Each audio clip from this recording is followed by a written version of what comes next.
Hi everyone, my name's Rebecca and I'm the technical specialist at Proteintech. And today you've joined us to hear from our expert, Dr. Ed Huttlin, apologies. And so Ed is going to talk to us today about how he has been exploring the social network within a human cell using affinity purification mass spec.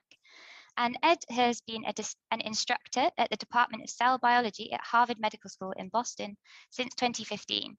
And Ed is actually also a co-principal investigator at the BioPlex project. And I'm sure he'll tell us a lot more about that in a minute. And he's doing this alongside the professor Steve Gygi and also Wade Harper. And so with that short introduction, I'd really like to introduce you to Ed, and he will take over from here. Thank you very much. Thanks for the nice introduction. I'm just gonna get my slides up here, and then we should be ready to go.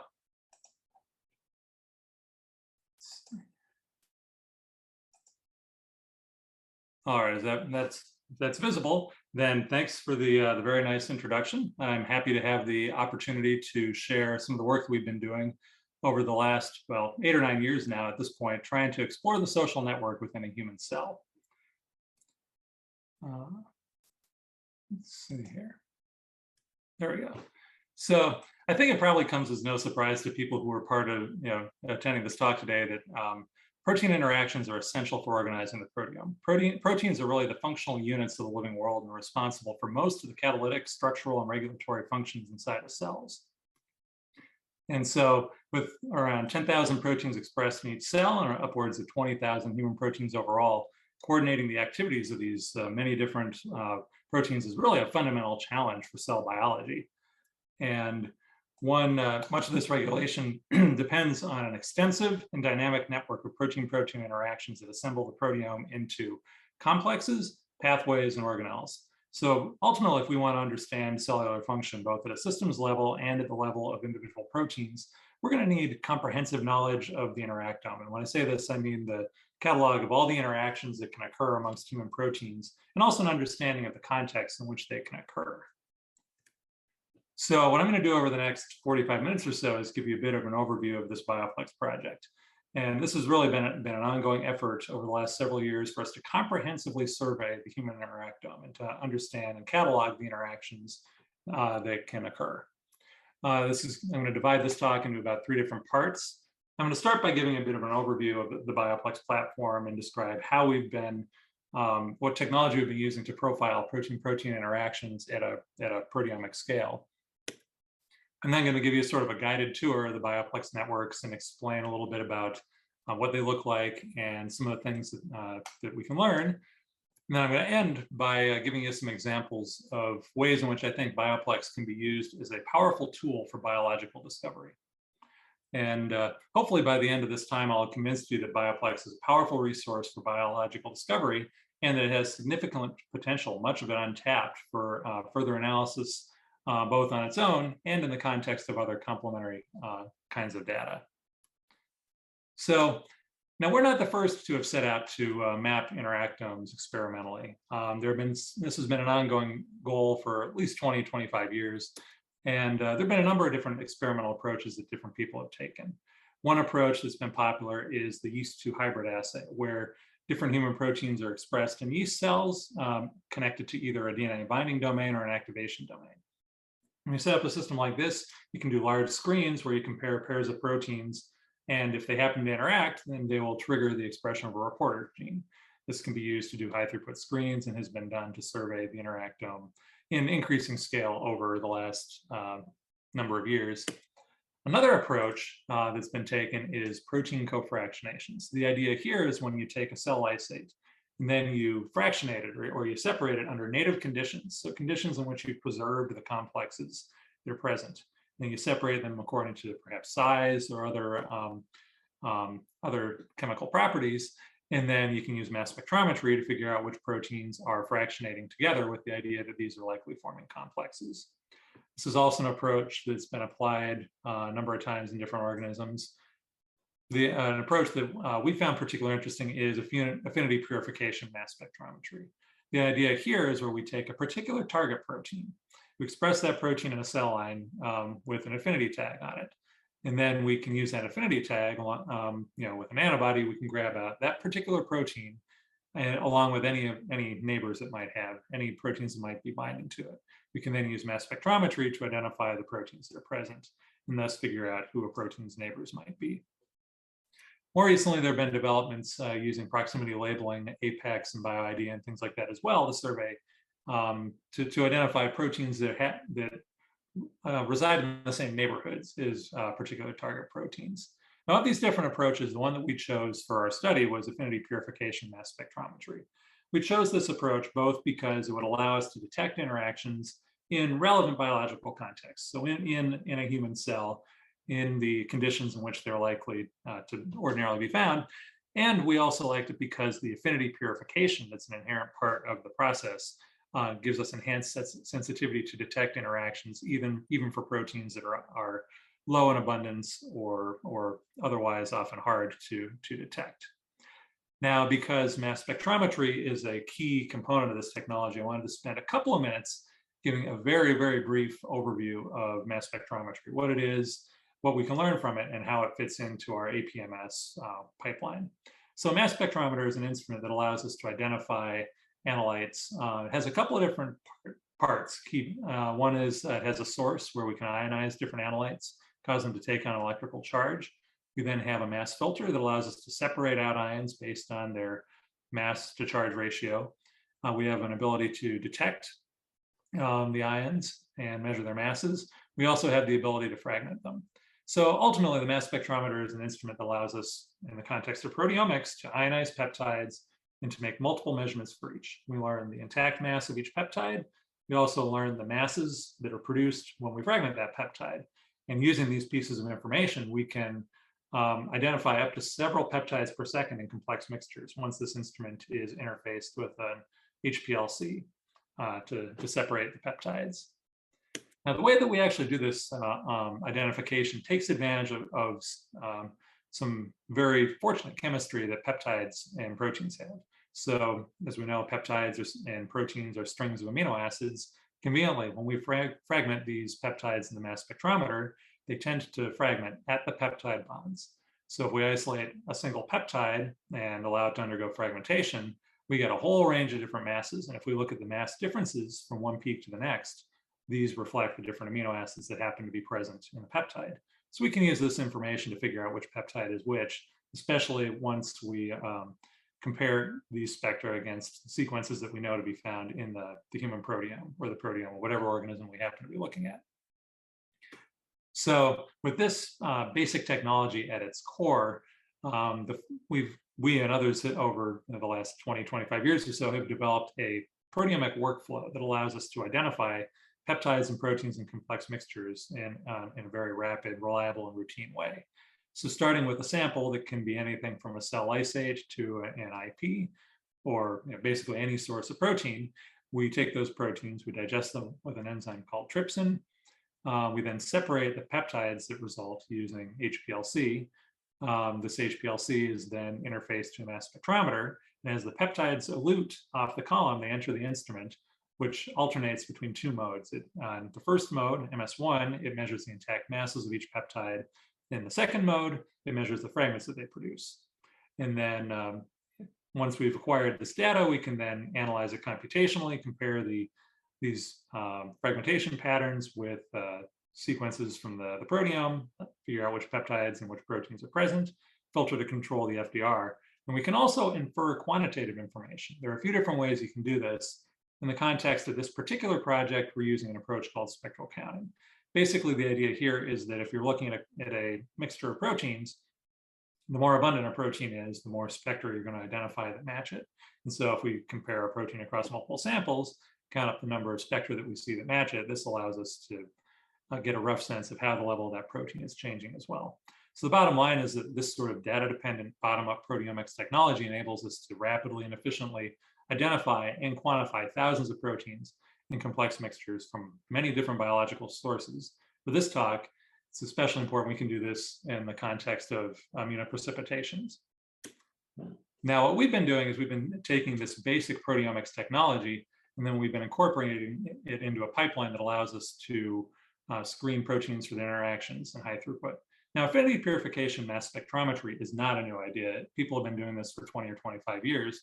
What is new about the Bioplex effort is the scale which we've been trying to undertake it. So our goal is basically to identify interactors for every human protein, or as many as we can get our hands on. And part of the reason we've been able to do this is because we've been taking advantage of this Orpheome collection, which comes from Mark Vidal and Dave Hill at Dana-Farber. It's a collection of like 11 or 12,000 different clones that correspond to a bit over 10,000 unique human genes. So we've been able to take all these different clones, express them in 293 T cells after introducing a C-terminal affinity tag. We can then use an antibody to isolate each target protein that we've expressed one at a time. Using the antibody, we isolate it along with its binding partners, analyze these mixtures using mass spectrometer, and identify the peptides and proteins that are present. We can then perform a variety of statistical analyses to figure out which proteins are likely to be specific interacting partners for each protein. And this is actually not an entirely trivial step, figuring out which proteins are real interactors in each IP, because owing partially to the sensitivity of modern mass spectrometers, we identify a lot of proteins in these samples, upwards of 1,000, sometimes more. And only a small amount of these, maybe 1 or 2%, actually correspond to real interactions. The others, or most of them, are background proteins that just happen to stick to the beads and so forth. There's a small number of false positives from the identification process as well. And so one area where we've had to do a lot of work is to figure out how we can find these real interactions like needles in a haystack in the context of the overall data set. Now, the approach that we've generally taken has been to compare each IP against all the other IPs that we've acquired in the data set. We have upwards of 10,000 at this point. And the basic idea is that a background protein, the background tends to be fairly consistent from IP to IP. In contrast, the interactions that we see, if they're specific, show up at much, much higher levels than we'd ordinarily see. So these proteins here are typical background. They bounce around a little, but we basically detect them all the time. These are real interactions where when they come through at much, much higher levels than we ordinarily see. So we've come up with a variety of different scores that reflect both the increased abundance that we might see, as well as the frequency with which we detect each protein. And we've incorporated these 9 features along with some other things into a machine learning model. So we train the model based on initial labels we get from string and G-mania databases to label interactions that we suspect to be true based on prior knowledge. And then we use these 9 features and a classification system to score each bait-prey combination and separate them into groups, some subset of which we think to be real interactions. And this approach has worked very well and has allowed us to sift through all these putative interactions and identify the 1 to 2% that we think are likely to be real. So what does this look like ultimately when we start to put this together? So if we look at a single IP, I'm showing here an IP of the protein EIF4E. So the bait is shown here in red, its interacting partners are shown surrounding it in gray. And in this particular case, every one of these proteins is a known interactor of this protein. Now, of course, we can broaden our view a little bit and look at multiple different baits that we've isolated from a single complex. Here I'm showing the results of 20 IPs corresponding to different members of the mediator complex. Now we see that we have the red proteins, which we've targeted as baits. We also see a bunch of gray proteins that are preys instead. These are proteins that we haven't actually done pull downs on specifically, but we've pulled them down as preys in the context of other pull downs. Now, if we extrapolate this out over about 10,000 IPs, we get the entire Bioplex 3.0 network, which looks something like this. Now, this Bioplex project has been ongoing for a number of years, and over that time, we've actually produced several different versions of the Bioplex network. The first, which we published 5 or 6 years ago, had about 2,500 IPs. A couple of years ago, we updated that with about 6,000 IPs, and the latest version, which we published earlier this year, includes the results of 10,000 IPs of distinct human baits, all of these in 293 T cells. Now, when you look at this network, it's kind of remarkable. It includes about 70% of human proteins, about 15,000 proteins, and we have 120,000 different interactions. So this actually, when you compare it to other prior efforts, is quite a lot larger, giving us a fairly, an unusually comprehensive view of the interactome, really giving us a view that we didn't have up until this point. If we compare the interactions we see in our Bioplex network with those that have been previously reported in the literature, we find that almost all of them, 90% or so, are novel. And I think the reason for this is because we've been very unbiased and have basically gone after every protein as a bait that we can get our hands on. So as a result, we've looked at a lot of proteins that simply haven't been studied before. And so that's given us a lot of opportunities to discover interactions that nobody has even tried to see. Ultimately, the Bioplex network gives us really sort of an unprecedented view of the protein interaction landscape. And it's been really interesting to dig into this in detail and see what we're able to learn. Now, having given you a little bit of an overview of the basic technology underlying the Bioplex project, now I want to sort of give you a guided tour of the network as a whole and show you a little bit about what do we find as we look across all these interactions, and also what are some of the things that we can learn. Now, of course, trying to visualize a network with 120,000 interactions and 15,000 different proteins is probably a little bit it's a little bit overwhelming.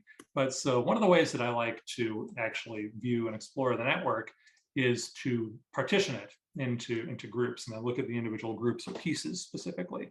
So basically, the idea is we're going to be applying some algorithms to the network to identify subsets of the interaction network that correspond to especially tightly interconnected sets of proteins, protein communities, if you will. And this is really taking advantage of the fact that the interactome itself is organized into complexes, pathways, and communities that are themselves going to be represented in the network as a whole. Now, the approach that I'm going to take to pull out these communities is called MCL clustering. It's inspired by the concept of taking a random walk in a network. So the basic idea is if you were to drop down into the network and stand on a particular protein and then just start walking randomly, and then after a while, take a look at where you are. If your protein resides in an area that is tightly interconnected, you're probably going to end up on another protein in that area. And you're less likely to end up somewhere more distant. And so essentially, this algorithm computationally models the experience of taking these walks through the network and identifies the subsets of tightly connected nodes within the larger network space. What's interesting is that when we apply this algorithm to Bioplex 3.0, we're able to identify about 1,500 different communities of functionally related proteins. And so, and many of these correspond to pathways, complexes, and things like that. So what I'm showing here in this next slide is a diagram of the Bioplex network. Now, I've changed the way that I've plotted it. So in this particular figure, the circles represent communities. The size of the circle represents the number of proteins that are in that community. And then I've drawn edges connecting different communities if their constituent proteins tend to interact a lot. Now, if I add some labels to this, we see that we have sort of a who's who of the protein complexes in the cell. We have the ribosome, large and small subunits, mitochondrial ribosome, spliceosome, and so on and so forth, mediator complex, lots of different complexes that are very familiar. We can take a look at a couple of these examples. So what I've done here is essentially I'm zooming in up here on the exosome. So that would be this circle here. If we take a look at the proteins that are shown, we find the core exosome proteins in purple, as well as a bunch of associated proteins in green. Similarly, if I look at the EIF3 complex, we have 3 separate modules that show up here. Again, recapitulating the known structure of this complex. This is exciting to see, given that we've identified these complexes in an entirely data-driven way. So without considering prior biological knowledge at all, yet we see the known properties of these complexes accurately reflected. We can also look at other complexes. I'm showing here HSP90 subunits, and then they're surrounded by a whole family of kinases, which makes sense. We know that the HSP90 proteins are chaperones. One of their functions is to stabilize kinases. And so we see that reflected as well. Now, not only do we see these types of functional relationships, but if we look a little bit more broadly, we can find examples where the sets of interactions in the Bioplex network reflect proteins with related disease associations. So up here, I'm showing a family or cluster of proteins, many of which are associated with a condition called cranioectodermal dysplasia. So these 4 guys highlighted in green. Now, what's interesting here is that we find them all in the same complex. We find them all interacting. We also find other proteins associated that haven't yet been associated with this condition. Some of these haven't been well characterized. C11or74, for example, to my knowledge, hasn't been associated with this condition. But based on the interaction patterns that we're able to identify, we can start to make some predictions about potential disease associations and things that these uncharacterized proteins might have. Now, hopefully I've convinced you with this description that there are a lot of different ways in which the bioplex network can be interesting. We find that its structure is actually very meaningful and tells us a lot about the interactome, how it's organized, and what some of the roles of the proteins within it might be. But it's important to consider what we're looking at in the grand scheme of things. We're looking at just a single cell line. We're looking at 293 T cells, and we're looking at them basically under just one set of conditions. We're just looking at basal growth conditions. We haven't stressed the cells in any way. But if we think about a real organism, there's way more diversity than that. So there are hundreds of different cell types in an organism from dozens of different tissues. Each of these cell types can exist in countless different cellular states. And then once we start considering the possibility of pathology and dysfunction, the potential for diversity in the human interactome is obviously tremendous. And what we're looking at in this one experiment is just a small slice of that. Now, obviously, using the kinds of approaches that we're taking, we're not going to be able to really address the full breadth of interactome diversity using this sort of APMS approach. But as a first step, what we've done is over the last couple of years, we've decided to create a second proteome-scale network in a different contrasting cell line. The idea being that if we look at these two distinct proteome-scale networks, we can start to get an idea about some basic questions like how much do interactomes remodel? How much do they change? What stays the same and what's different as we go from one condition to the next? And this might be really like a first step toward beginning to address some of the complexity that we know is still there to be uncovered. Now, our first attempt was looking at mapping protein interactions in 293 T cells. So we created this bioplex 3 network with 10,000 IPs, 15,000 different proteins. What we did is we then started repeating all of the APMS experiments that we had done in a second cell line, in HCT116 cells. And in the paper that we published earlier this year, we described the first network that we generated from this effort, which was the result of about 5,500 IPs in this HCT116 cell. So this network is a little bit smaller, 10,000 proteins, 71,000 interactions, but it's still, a proteome scale model that gives us some interesting abilities to compare at a systems level how the interactome is remodeling under different conditions. Now, of course, an important thing to keep in mind is, well, how distinct are these different conditions that we're looking at? And given the nature of our high throughput experiment, we were somewhat limited in that we had to pick a second cell line. We needed two cell lines that are amenable to high throughput work of the sort that we're doing. And so both 293 T cells and HCT116 cells fit the bill in this regard. They're very robust cell lines. And they grow well. They tolerate expressing the various baits very well. Conveniently, though, they also give us interesting and contrasting views of human proteomes. So if we just compare them side by side for a number of properties, 293 T cells are derived from embryonic female tissue. HCT116s come from adult male tissue, whereas HCT116s were derived from colorectal carcinoma. The 293 Ts were derived from either kidney or adrenal tissue. Whereas HCT116s are cancer-derived, the 293 T cells are not. If we look at their karyotypes, 293 Ts have a hypotriploid karyotype, so they're very, very disrupted, whereas HCT116s look relatively normal, near diploid. And importantly, the mechanisms of transformation in each case are different. HCT116 carries an activating KRAS mutation, whereas the 293 T cells were immortalized by adenoviral transformation. So conveniently, not only are both of these cell types amenable to our high throughput pipeline, but they also provide us with contrasting views of the human interactome due to their stark phenotypic differences.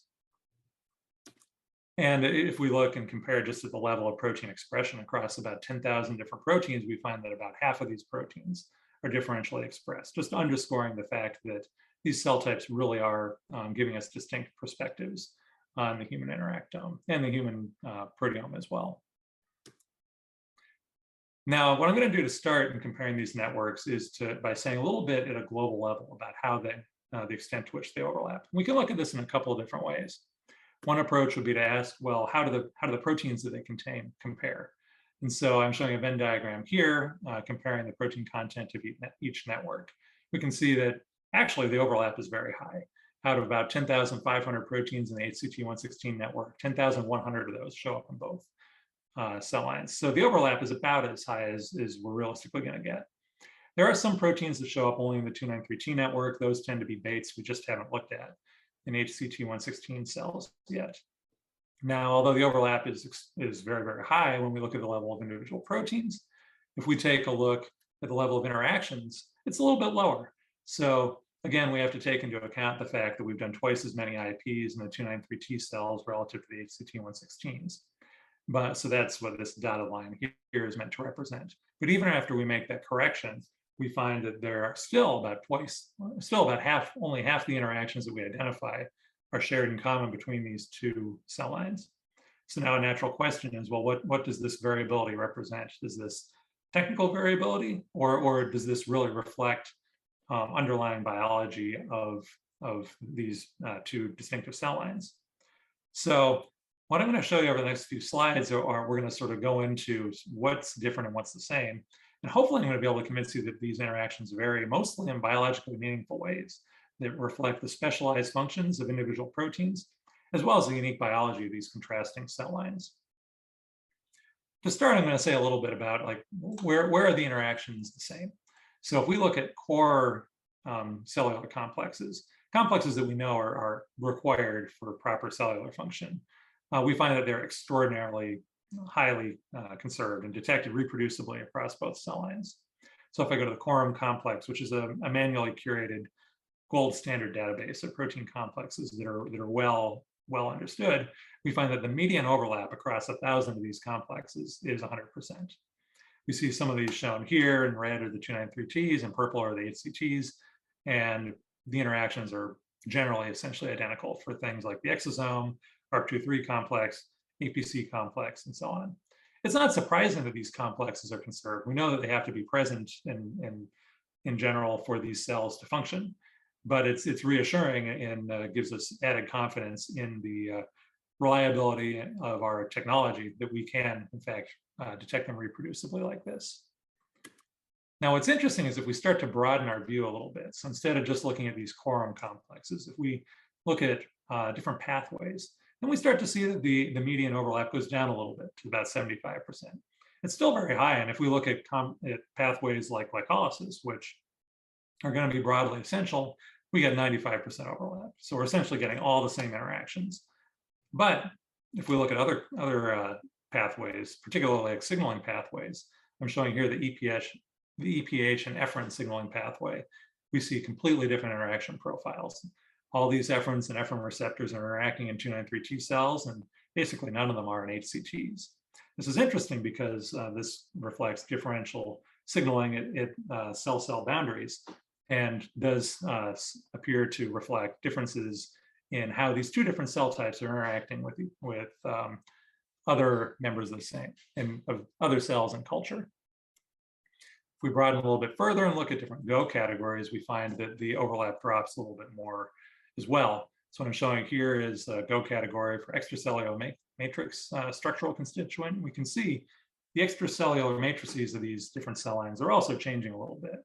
Only about a quarter of the interactions are shared between both, and there are distinctive interactions in each case.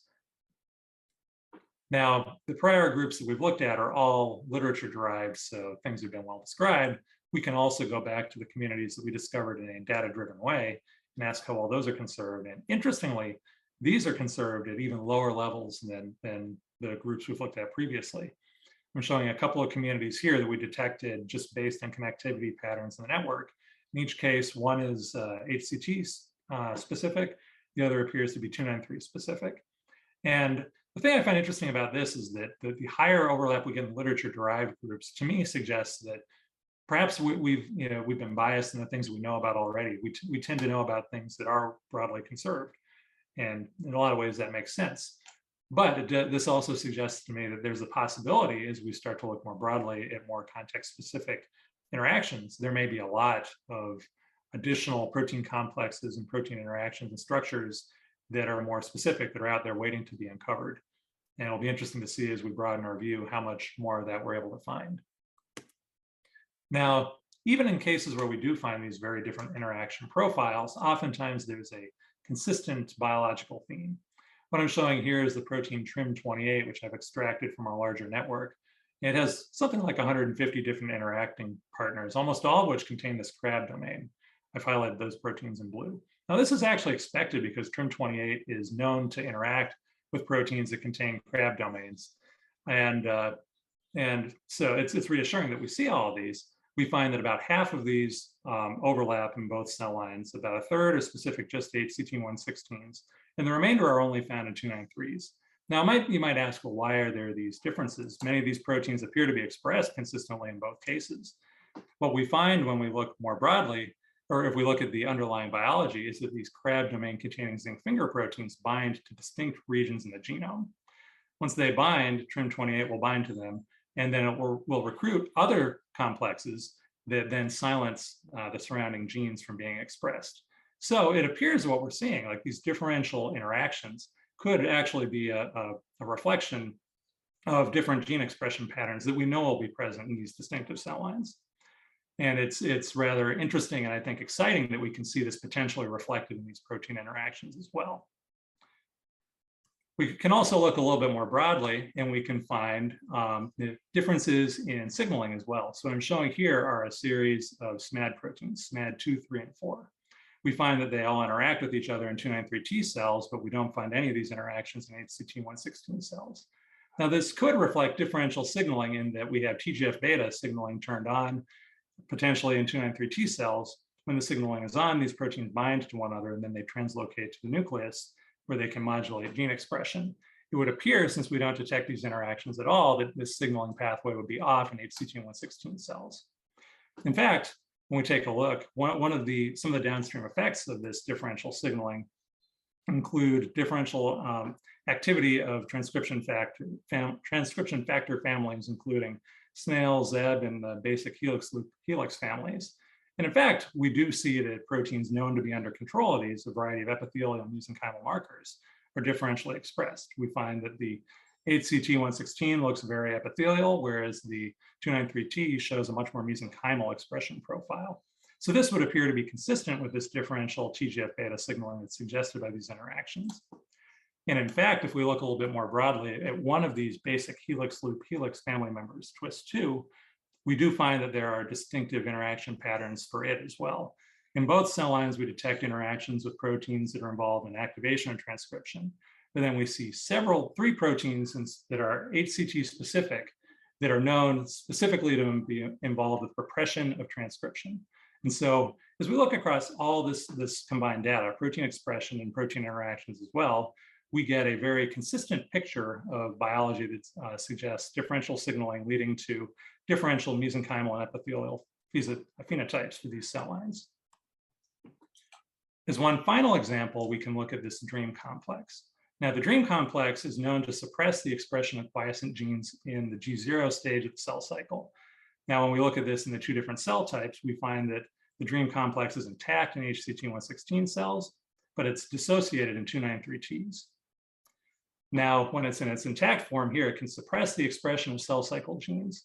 But when it's dissociated, as we see in 293T cells, it permits the expression of these genes. This is interesting because we know that this complex, its formation is disrupted by this large T antigen, which I mentioned earlier, is expressed specifically in the 293T cells as part of the process of immortalization. It binds to RBL1 and 2, prevents formation of this complex, and allows the genes that it regulates to be expressed.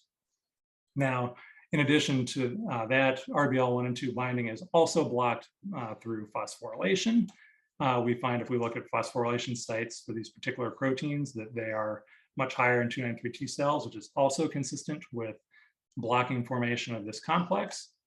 Ultimately, we can look at specific targets of the DREAM complex, and we find that they're expressed at much higher levels in 293 than cells compared to their HCT116 cells.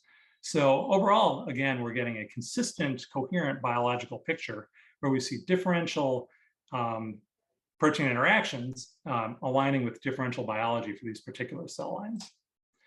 Now, these last few examples are nice cases where we can look at the differences we see in the networks and sort of rationalize or understand what these differences might mean in the context of known biology. But the reality is that much of the network differs in ways that we don't understand. So what I'm showing here is a subnetwork that just looks at protein kinases. So I just pulled out proteins that are annotated as protein kinases, and we get this pattern of interactions. Interestingly, only about 40% are the same. 60% of the interactions that we observe are different from one cell line to the next. And we don't necessarily understand the underlying biology explaining those differences, although we can predict that it reflects differential signaling as well.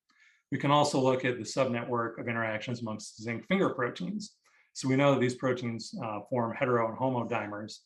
What we don't necessarily know is why we would detect 80% of these interactions specifically in 293 T cells, and that we see a lot fewer of them in general on HCT116s.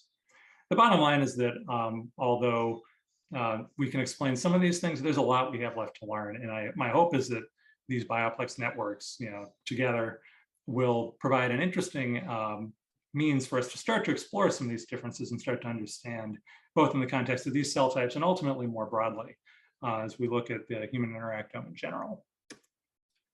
Now, in the last couple of minutes, what I'm going to do is highlight a few different examples of ways in which the bioplex network has been used both by us and by other groups as a tool for biological discovery. And this can be done in a number of different ways. The first example I'm going to give is where we and others have used bioplex to predict functions for uncharacterized proteins. There are going to be two specific examples: linking new proteins with known complexes, and then also using the network to predict a protein's subcellular localization. If you think about the bioplex network as a whole, as I mentioned, it's got like 15,000 different proteins, all these, over 100,000 different interactions. But if we take a look, if we overlay PubMed citation counts, what we find is that it currently includes an awful lot of proteins that haven't really been studied. There are about 1,500 proteins with less than 10 citations, period. And that includes high throughput studies and things like that. So there are a lot of proteins that really haven't been studied in any detail. Over 20,000 of the interactions we've identified involve at least one protein with low citation counts. And for the proteins that haven't been cited all that much, we have an average of about 13 or 14 interactions. So we potentially have a lot of evidence to help guide us toward particular biological function for these proteins. Now, so to take advantage of this, we've been sort of going through the network, looking at known complexes, and then seeking out other uncharacterized proteins that might be nearby as leads for proteins that we can then further characterize. One example is shown here. So what I've highlighted in blue are several members of a tubulin polyglutamylase complex. And the basic complex has been described, but when we look at the network, we find three poorly characterized proteins: C11orf49, TBC1D19, and KIAA1841. All three of these proteins are poorly characterized, haven't really been described before. A couple of them we find also in HCT116s as well. And so based on this information, we decided to follow up specifically on the C11orf49. Now, we did a variety of studies, confirmed the interactions with known TGLL1 polyglutamylase complex members. We also did some immunofluorescence experiments to check its subcellular localization. And we were able to confirm that it does in fact localize to the centrosome as we expected. It also co-localizes with known members of this complex. So it does appear, based on these studies, that these interactions validate, and it gives us some interesting insights as we can start to ask more specific and pointed questions about what role the C11orf49 protein might have in regulating activity or participating in activity of this polyglutamylase complex. Now, we're not the only ones who have done this. Some colleagues over at MIT a few years ago looked at our network and along with us, and identified a couple of proteins, GATS-SL2 and GATS-SL3, that interacted with the SCATOR2 complex. And this complex is known to play a role regulating mTOR signaling. I also noted that GATS-SL2 and 3 contain active domains, which are found in many metabolic enzymes regulated by amino acid concentration. So our colleagues did some follow-up experiments. To make a long story short, they were ultimately able to show that these proteins, which have been renamed CASTOR1 and 2, are in fact cytosolic sensors for arginine in the cell. A couple of papers here describe this work. But to me, this is an exciting case in which we're able to start with specific interactions in the network and then have that lead us to insights into the function for these previously basically unknown proteins. We've also had some examples of this has turned out to be medically significant. A few years ago, there were some doctors we were working with who identified some children who had some developmental delays, including impaired cognitive function. And so routine clinical screening revealed that they had higher levels of phenylalanine in their blood, along with elevated levels of tryptophan and tyrosine. Now, this kind of sounds initially like some conditions we know about, phenylketonuria and related conditions. However, when they did sequencing, they didn't find any of the usual mutations in phenylalanine hydroxylase or other proteins involved in these pathways. However, when they did the sequencing, they did find mutations in a different protein, a protein called DNA-JC12. Now, this is an interesting observation, but one question was, why would this protein be involved? They looked up our data in Bioplex, and then we did some follow-up experiments, and ultimately we were able to show that this DNA-JC12 binds to phenylalanine hydroxylase and other related enzymes. And it appears that at least under some conditions, when you disrupt the function of this protein, you may destabilize these enzymes and resulting in a loss of activity. So this is a case where we were able to use Bioplex in the context of this clinical data to start to get some interesting insights, both biologically and medically, into the role of this particular protein. Now, these are just a couple of examples along with many others that people have looked into, and it's always exciting to see what people might find. Another way that we can look at the data is to start to predict subcellular localization. So if we look at a protein or a pair of proteins that interact, one of the things that we know if they really interact is they must at least partially co-localize in the cell. So we can take advantage of this fact and look at a protein's context in the overall network, overlay known subcellular localizations for proteins, and then start to make predictions for proteins whose localizations might not be known. When we do this using our Bioplex network, just basically counting enrichment for proteins and like 1 or 2 hops away from a given target protein, we can start to predict. So if we target this proteasome subunit, we would guess it's either cytosolic or nuclear, which makes sense. We can do this for CDKs. We make similar predictions. We were also able to extend this across hundreds of uncharacterized proteins and derive hundreds of predictions for subcellular localizations. We selected a subset of these, about 45, and we decided to actually check them by doing immunofluorescence. And ultimately, we were able to find that at least 80%, maybe even more, were consistent with the localizations that we predicted. So this suggests that we can actually use the Bioplex network to make useful predictions about functional properties and subcellular localizations for proteins within the network. Since this work was done, we've actually been expanding on this a little bit, trying to incorporate a variety of updated and state-of-the-art machine learning approaches and techniques. We're using some new graph embedding techniques, so we can take the network and derive numerical embeddings that we can use for all sorts of prediction tasks. We're applying a multi-class classifier that considers up to 32 different subcellular localization categories. And we've also picked these categories at differing levels of specificity. So for some proteins, we might be able to say with confidence that it localizes to the mitochondrial inner membrane. For another example, maybe we can only say that it looks mitochondrial, we don't know where. We can distinguish these different possibilities. Now, we've applied this method, although it's still early days, this is one example of the kind of information we can get. So for the CTD NEP1, we find these are the top 5 localization probabilities we predict. The clear winner looks to be the nuclear outer membrane and ER membrane network. Sure enough, when we do immunofluorescence, we find that this appears to be consistent with our prediction. So we're looking forward to expanding this to characterize proteins across the entire network, and also to broadening this approach to making other kinds of predictions as well. Now, another way we can look at the Bioplex data is to look for recurring patterns among interacting proteins. This may sound a little abstract, so I'm going to describe a little bit more concretely what I mean.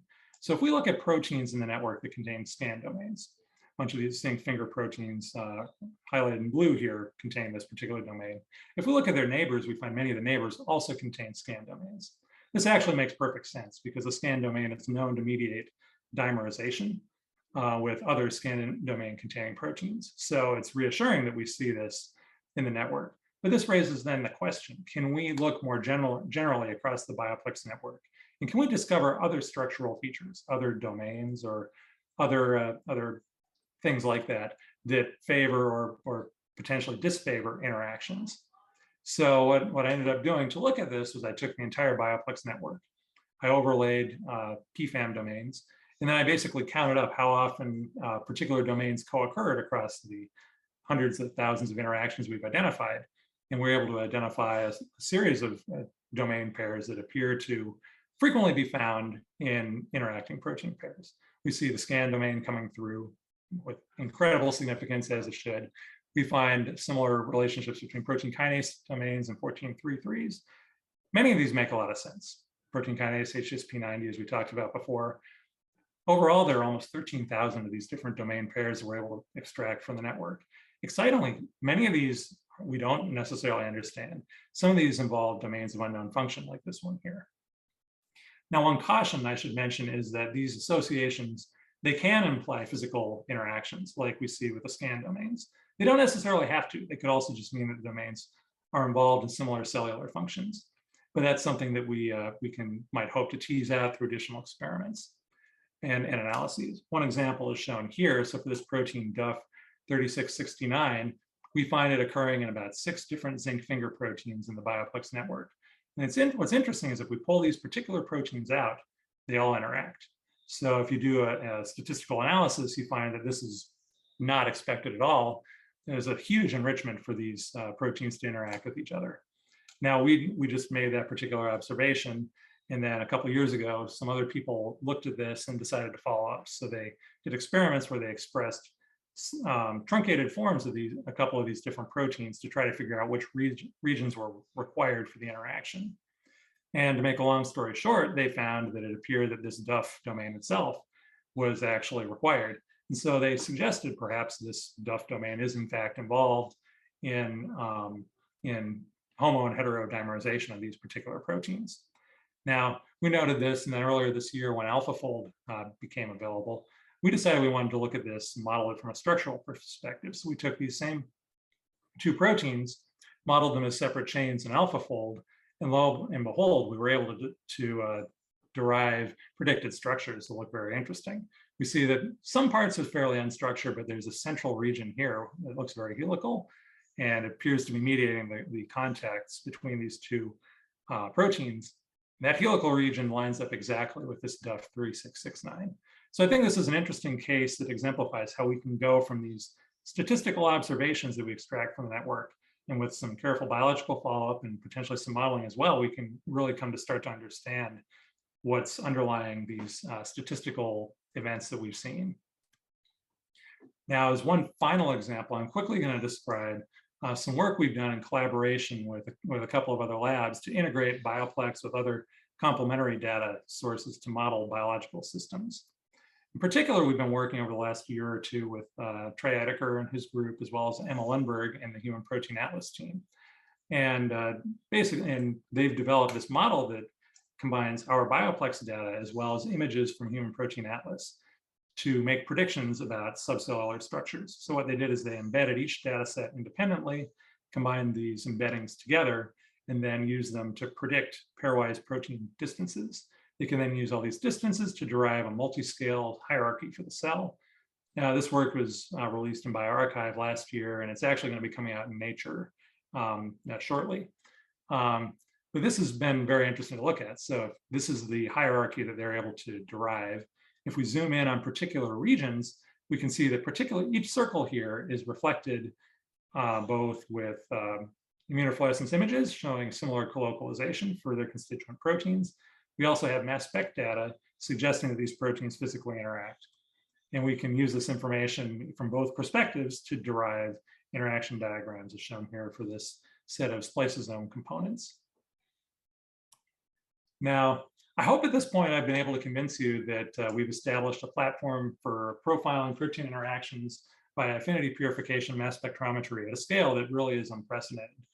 And hopefully I've also convinced you that these proteome-scale networks have enabled us to derive valuable insights into the function of individual proteins, and also to get some insights into how the proteome as a whole is organized. Hopefully this also, by doing this comparison, it's been fascinating to see for the first time at proteome scale how these interaction networks can remodel according to the cellular context, and really to reflect and to drive the phenotypic differences that are present in each cell type. And hopefully I've ultimately been able to convince you that this Bioplex is a powerful resource for biological discovery. With this in mind, an important part of our effort here has been not just to collect this data, but to make it broadly accessible. So I just wanted to mention briefly some of the ways in which you can access our network. Certainly there are the papers that we've produced, which contain not just the interactions, but also summaries of many of the analyses we've done, detecting communities, doing the domain associations, predicting localization, and so forth. We've also created a Bioplex website, bioplex.hms.harvard.edu. It includes an interactive network viewer, so you can go and look up your favorite proteins, see who their neighbors might be. There are interactive versions of a lot of the network figures from our most recent paper. You can also download the full interaction data sets, both filtered and unfiltered. You can download raw files, the raw mass spec data. You can access the Compass software that we use to do the scoring. And we have an API for people who want to access the network programmatically and use it in various automated bioinformatic pipelines. Should also mention we've deposited our data in ProteomicsDB, in Massive, in BioGrid, and in the Index, which is a repository of biological networks. I'd also encourage you to follow us on Twitter at HMS Bioplex if you'd like additional updates on the project. Finally, I'll mention that we have an ongoing collaboration with Robert Gentleman and Ludwig Geislinger from the Harvard Center for Computational Biomedicine. They've been working to make the Bioplex data more accessible within the R programming environment. So they've developed a Bioplex package that makes it easy to import the Bioplex networks and associated data. And they've also developed a package called Bioplex Analysis, which provides both functions and vignettes to enable a lot of the analyses I've described here. These are available on GitHub, and the Bioplex package itself is available on Bioconductor as well. With that, I'd like to acknowledge the full team of members, past and present, who've been on this project. As mentioned at the beginning, in addition to myself, this has been a collaboration between Steve Gygi and Wade Harper's groups. Laura Pantano-Weitz has been directing the biology and the biochemistry pipeline, and we've had a great team of technicians and postdocs doing the IPs and generating the cell lines by the thousands. Also had a lot of computational support and some instrument operators, Joao and Sanju, who've been integral to the project as well. Finally, I should thank NIH, Third Rock Ventures, Google Ventures, and Biogen for funding. And finally, I should thank all of you for your attention.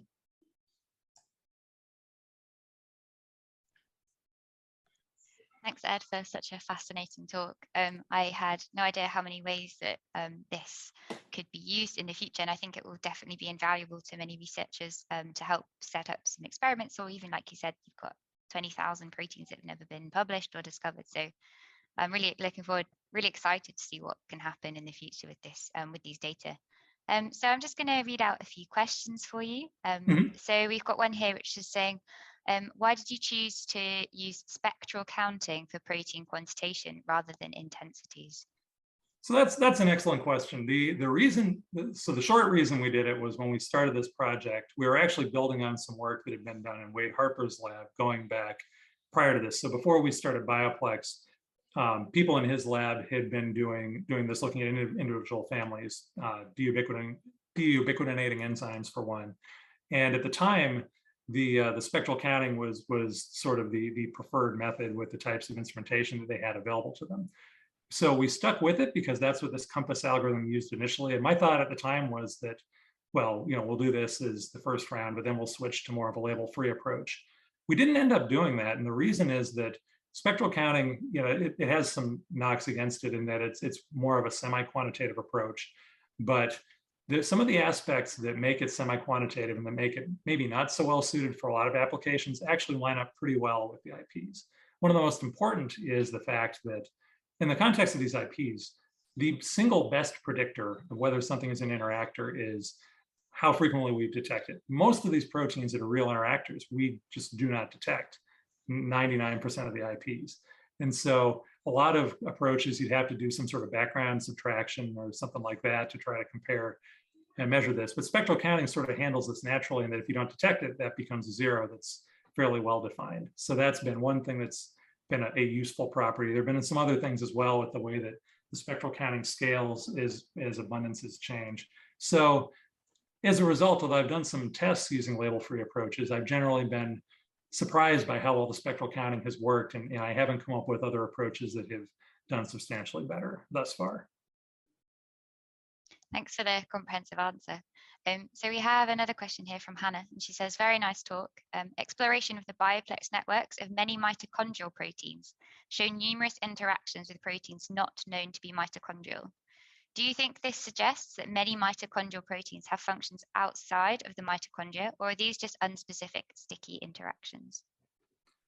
You know, this is kind of the question that comes out of this sort of thing. So like there's some subset of interactions that make perfect sense. And even within a single IP, you may see a bunch of interactions that you expect. So you'll see a bunch of mitochondrial proteins, but then you see a bunch of other things as well. I think we've done a pretty good job of minimizing interactions with other, let's say contaminating proteins, but I certainly don't think that we've removed all of them. So it's going to be kind of a case-specific sort of thing. So in some cases, I think it might reflect,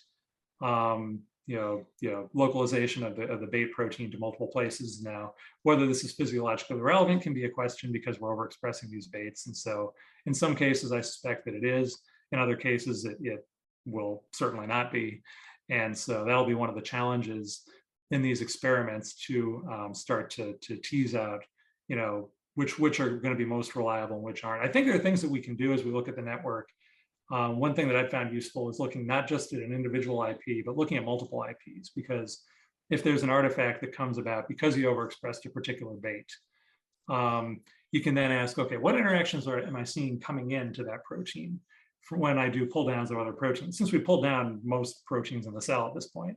And so one way to start to tease out the ones that are more likely to be artifacts or issues with a particular pull down versus things that are maybe more likely to be biologically real would be to ask the question, well, do I see evidence for this particular interaction repeatedly across multiple different pull downs? And that has been a useful approach for me to tease those things apart. Okay, thank you. We've got another question here from Blondo, who says, do you think it's possible to combine the bioplex technology with quantitative proteomics such as SciLac and to compare different conditions in the same cell line, for example, plus or minus virus? Yeah, I mean, I think it absolutely would be possible. There are groups who've done this sort of work before. There's some things that can be a little bit tricky in getting the balances just right, but it can absolutely be done and has been done to lead to interesting findings. That's great. And another question here from Tenzin, and he was wondering whether the bioplex network could be applied to a prokaryotic cell system to determine the interaction of bacterial proteins and then determine the functional properties of uncharacterized proteins.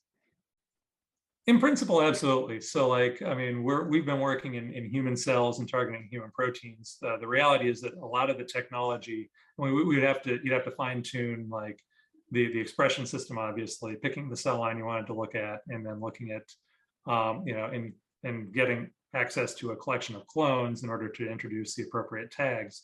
But if you can do that, you could do this in any organism, any cellular model that you can reasonably grow and for which you can get the appropriate baits. People have done this in yeast. There were a number of papers like a number of years ago looking at that. There have been some studies more recently looking at viral proteins interacting with each other and with human proteins as well, including a number of papers looking at SARS-CoV-2 proteins, which have been kind of interesting over the last year. So you can definitely broaden this to look at proteins from other organisms as well. That's great. Yeah, so many options for this work to sort of move forwards. And Francis has a question which I guess has been on everyone's mind. So it's, where will the Bioplex project expand to next? And will there be even more cell lines? So that's an excellent question. We are working in 2 additional cell lines. So we have a few goals, things that we're working toward. One of the first things that we wanted to do is to complete all 10,000 IPs, all the clones that we have in HCT116 cells. So we would have 2 complete networks. And we're actually just about done with that. We've also started doing a subset of these IPs in additional cell lines. So we're looking at 3 other cell lines, doing about 2,000, 2,500 IPs in each of those to give us a little bit broader view, because 293s and HCTs are an interesting contrast, but they in no way capture the full cellular diversity. And so we've been starting to do some experiments in U2OS cells and RPE cells and HeLa cells as well. And then looking ahead, like where this might go next, certainly we would like to get our hands on as clones for, if we could get every human protein, that would be our ultimate goal. And we did recently make contact with Josh LeBaire at Arizona State, who has a collection that includes a lot of the proteins we're currently missing. So we're in the early stages of trying to get access to undertaking and doing the pull downs to look at those in 293s and HCT cells as well. Okay, and I think I'll just do 2 more questions, and then hopefully Ed can answer the rest, because you've got so many really great questions. Hopefully Ed can answer the rest separately offline. So Michael says, interesting question here. Do expression levels matter to interactions? There is evidence that some proteins will have second locations if levels of expressions are higher, and they have moonlighting functions in that case, which places them in a new location.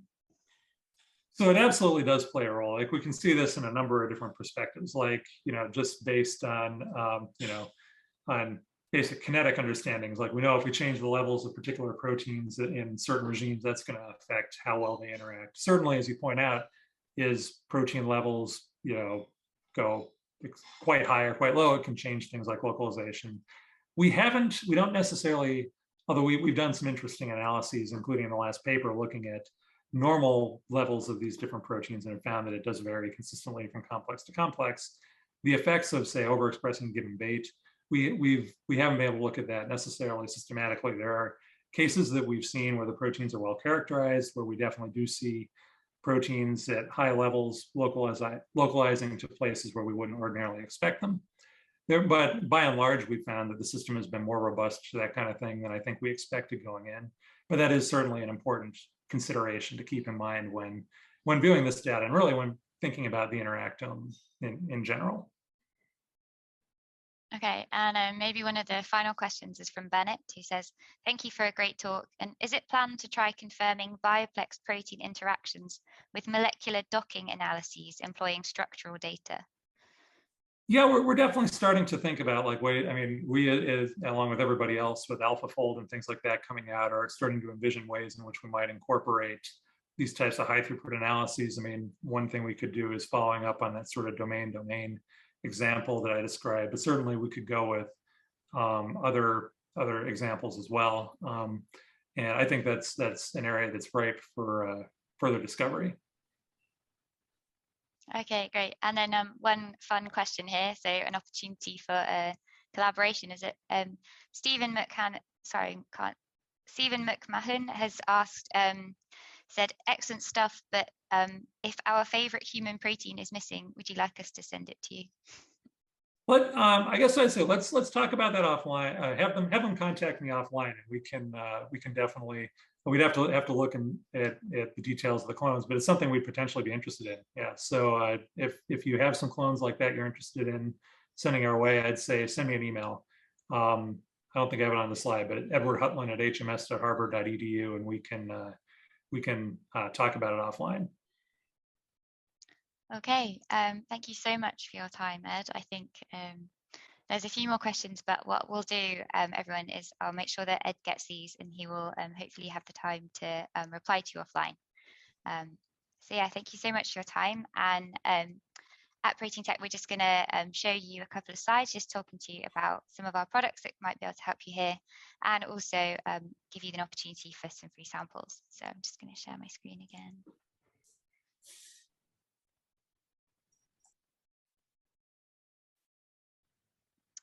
So yeah, So like I said, thank you so much, Ed, for your really fascinating talk. And like I said, this was hosted by Proteintech. And who are Proteintech? So we are a company that have 3 core brands. And within that, the one that you'll all know is the Proteintech brand, and that's the antibodies and ELISA kits.